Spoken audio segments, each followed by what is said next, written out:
Okay, so now for today, right, we're going to discuss four different titles. Okay, the background is a bit noisy because I'm actually not at home. I'm actually in the hospital with my son. So bear with the noise a little bit, okay? Now just focus on my voice, Vedura. That's the main focus. Okay, now if you look at the first question, right, they say here, do you agree that Singapore will never escape the trap of being exam focused? I want you to look at a few important things. First one, do you agree? So this means that it's an argumentative. Second, Singapore, so the context must be in Singapore. Keyword, exam focus. Okay, what is the meaning of exam focus actually? Exam focus doesn't mean that we have many exams, exam focus means that we require exam to look at results to determine, okay, where your future will be. So we use exam results to determine, to use it as a gauge for our path. Now you must understand that in Singapore, right, exams and results they come side by side, correct, hand in hand, and they link to another thing called certificate. So all these things okay, will affect what? Can you tell me what will it affect? Firstly, it will affect your choice of school. Okay, now not only will it affect your choice of school, it will affect your career, correct, your prospect in terms of career. Okay, now and then sometimes, right, sadly in Singapore, results, certificates, all these things will also determine how we are being viewed by others. So the question is, can Singapore ever escape the trap of being exam focused? Now, if you ask me, right, I would say that Singapore is not able to escape the trap of exam focus. Why? I mean, there's good and yes and no, okay, but let's discuss the yes first. Now, one very important question, okay, let's call it the exam culture lah, okay? Now, what do I mean by exam culture?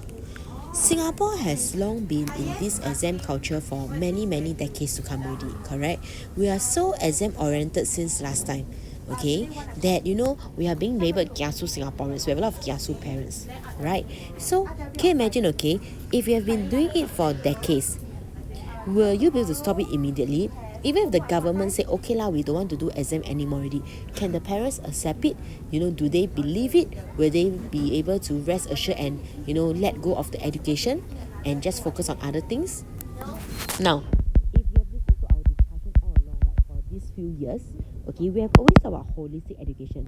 I keep telling you that the government is doing a lot of holistic education. We are actually taking away mid-year, correct, for Sec 1, Sec 3, okay, and for primary school, we actually take away what? For primary school, we actually take away exam for primary 1, primary 2, okay, and for primary 3, 4, 5, these days they don't have mid-year also, correct. We call it WA now, weighted assessment, and they say that the weighted assessment is not really into the final, but it is still a test, okay. So you see, although we have been trying to do all this holistic, right, but do you see how tuition is still a thriving business? Okay, do you see how parents still buy assessment book for their kids, all these things? Why? Because parents cannot rest assured that okay, we are moving to holistic now, I should relax, like what the government say. If you look at the news, the government actually says that tuition is not needed, it's not an essential thing, but parents are still sending the kids to tuition. Why? Because although government say that it's not essential, but not all the school teachers, they are good. Some teachers, they don't teach as much, sadly, okay. And parents, they're still worried that there's still this one final. What if my child cannot get into a good school, right? What if my child's prospect is being hindered because of his result? So the first point, you must explain a lot on this exam culture thing. Talk about how exam culture in Singapore was like. How was Singapore previously? How much we emphasize on academic results, right? That we even released top scorer last time. You know that PSLE top scorer, all this? Okay, we even have banding in primary 4. Correct? We have class banding, we have subject banding. So you first explain all these things that Singapore used to do. Then you explain about how, okay, Singapore realized that it's getting more and more stressful. So we move on to holistic. But sadly, it's not working very well, right? parents are still worried. Okay, the second point I want you to look at, right, is actually, let's take a look at China. China is a very big country. They have many resources, correct? And Olympic, how many medals does China win during Olympic? Hundreds, right? So in China, there are some children who really don't go to school, They only go to those school for arts. The arts here doesn't mean drawing. The arts here means gymnastic, some sports like badminton, ping pong, all these things. So why is it that China can do such thing? Because there is a prospect when they do it. Okay, they really can go on, enjoy the Olympic. So talk about how, right, in Singapore, okay, we are very restricted in terms of space.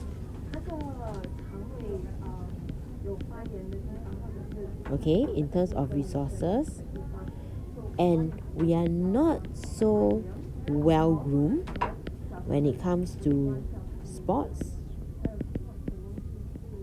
Now, and because of all this, right, we cannot solely focus on sport, just like China, all this.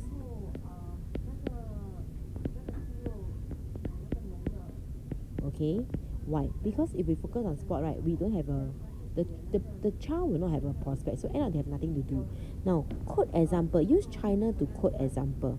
Okay, so compare with China. Talk about how China, they have those schools of what? So schools of badminton, they have those schools of ping pong, table tennis lah, okay?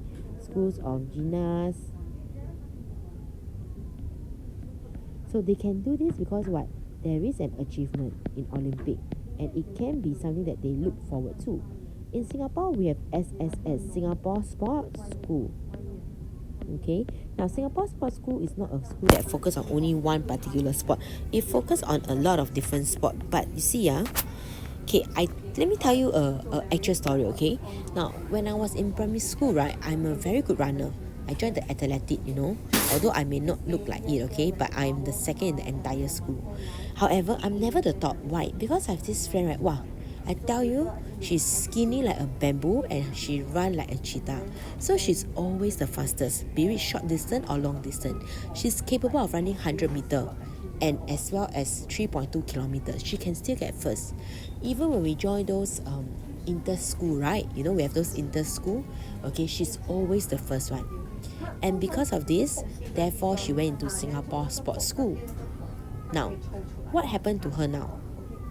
Do you know now, right, she's not a runner, Now, she's just a normal worker outside. Like those normal, boutique shop, all these things. Why? Because in Singapore, our sports is not as good compared to other country. So although she joined Singapore Sports School, they did send her to those like ASEAN game, all these things, but we don't win.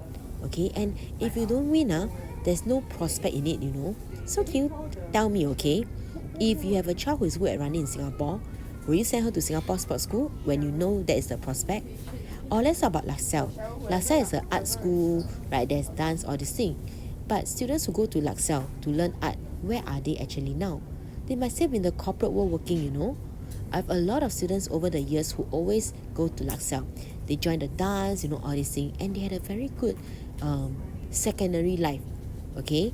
But when they graduate from secondary school, where do they go? Do we have a university for dancing? We don't. So end up what happened? They go back to the normal university, they take out a different course, and they go up to become something that is not related to what they do in LaSalle at all. Okay, so you can talk about these 2 points. And because of this, right, Singapore cannot escape exam because what else are there we can use to gauge a child? Okay, now the third point, you can think of it yourself. However, some of you will say, no, Singapore can make do without exam.